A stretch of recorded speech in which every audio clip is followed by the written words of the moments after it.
In the spring of 1821, as the Hudson's Bay Company pushed deeper into the Western Territories, they relied heavily on the unmatched wilderness skills of Blackfoot scouts to navigate the treacherous Canadian frontier.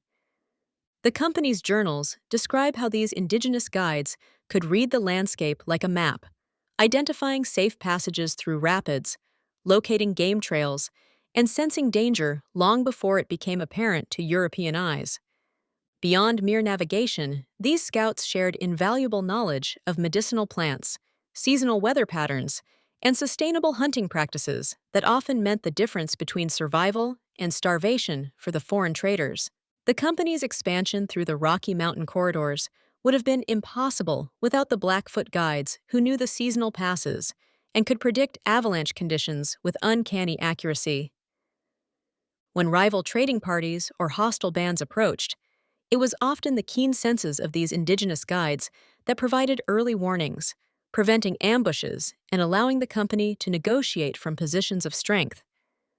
As cultural intermediaries, these scouts were essential for establishing trading relationships, translating not just language, but cultural expectations between the Hudson's Bay Company and various Indigenous nations across the territories.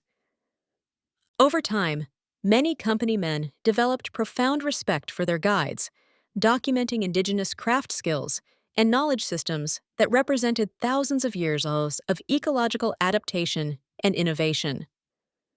The company's records are filled with instances where Indigenous guides saved expeditions from disaster, finding safe fords across swollen rivers, locating game during harsh winters, and navigating through disorienting blizzards when all other directional senses failed.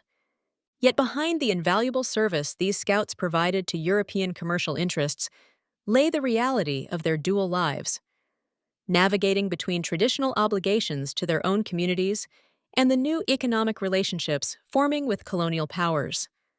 The story of these scouts represents the complex intersection of knowledge exchange, strategic alliance, and cultural resilience during a pivotal period that would ultimately transform the political and ecological landscape of what would later become Canada.